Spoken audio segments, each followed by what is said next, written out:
Hi friends, ఇదిగోటండి ఇందాట్లా చెప్పాను కదా వంకాయ పులుసు పచ్చడి. సో వంకాయని కాల్చుకొని మనం ఎట్లా చేసుకోవాలో అన్నీ చెప్పాను కదండి. ఇదిగోటండి, టమాటాలు మగ్గినాయి. టమాటాలు ఇలాగా మెత్తగా మగ్గిపోవాలి. మగ్గిన తర్వాత మనం ఏం చేస్తామంటే ఇందాట్లా ఇలాగా కలుపుకొని ఉంచుకున్న వంకాయ, చింతపండు, పసుపు, ఉప్పు, బెల్లం అన్నీ ఇలా కలుపుకొని ఉంచుకుంటాము పచ్చడికి. ఈ పచ్చడిని ఇప్పుడు దీంట్లోని ఇట్లా వేసేసుకోవాలి. ఇలా వేసుకున్నాక సిమ్లో చేసుకోవాలండి, లేకపోతే మాడిపోతుంది.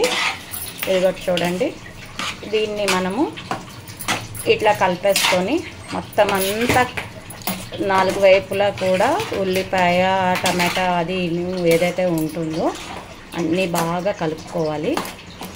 కలుపుకొని మీకు ఇలాగానే తినాలి అనుకుంటే కనుక ఇట్లాగా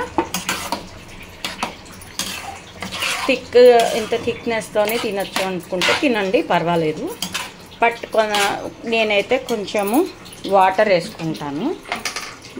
దీంట్లోని వాటర్ వేసుకొని మనం ఏం చేయాలంటే, మా ఇంట్లో కొంచెం జారుగా తింటారండి ఏదైనా కూడా, మరి అంత థిక్గా తినరు. ఒక్క పిసరు కొంచెమైనా వాటర్ కలుపుతాను. ఇలా కలిపేసుకున్నాక దీన్ని సిమ్లోనే ఉంచుకొని ఇలాగా పచ్చడి అంతా సిమ్లో పెట్టుకొని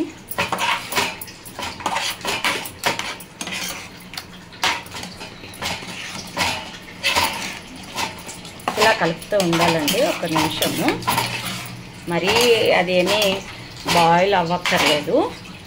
సో ఇట్లాగా వేడి మీద మనము బెల్లం వేస్తాం కదా, ఏదైతే మనం బెల్లం కొంచెం వేస్తామో అది పచ్చి వాసన రాకూడదు. సో అట్లాగా మనం ఆ బెల్లం తాలూకా ఇది ఏదైతే పచ్చి వాసన పోతుందో మనం జస్ట్ ఒక సిమ్లోని కొంతసేపు పెట్టుకొనేసి దాన్ని మనం ఇంకా దింపేసుకొని సర్వ్ చేసుకోవచ్చు అండి. చూడండి ఫ్రెండ్స్, కలర్ఫుల్గా ఉందా? ఇప్పుడు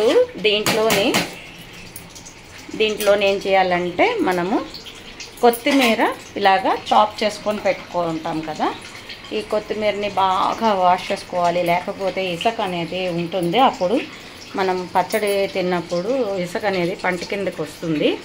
సో కాబట్టి మనం దీన్ని ఏం చేయాలంటే కొత్తిమీర బాగా కడుక్కొని ఒక 2-3 సార్లు వాష్ చేసుకొని కొత్తిమీరని ఇగొట్టి చూడండి ఫ్రెండ్స్, ఇట్లా చేసుకోవాలి. ఇది ఏం చేస్తామంటే ఇలాగా పైన అడుగంతా ఇసుక వెళ్ళిపోతుంది కదా, ఇలాగ మనము వాటర్ అంతా తీసేసి దాన్ని ఇలా గార్నిష్ చేసుకోండి. కొంచెం వేసుకోండి కొత్తిమీర, ఎక్కువ ఏమీ అక్కర్లేదు, ఫ్లేవర్కి వేసుకుంటే సరిపోతుందండి. చూడండి ఫ్రెండ్స్, ఎంత కలర్ఫుల్గా ఎంత యమ్మీగా కలర్ఫుల్గా ఉందో చూసారా ఫ్రెండ్స్? ఓకే ఫ్రెండ్స్, నా ఛానల్ని సబ్స్క్రైబ్ చేసుకోకపోతే సబ్స్క్రైబ్ చేయండి, లైక్ చేయండి, షేర్ చేయండి ఫ్రెండ్స్. బాయ్.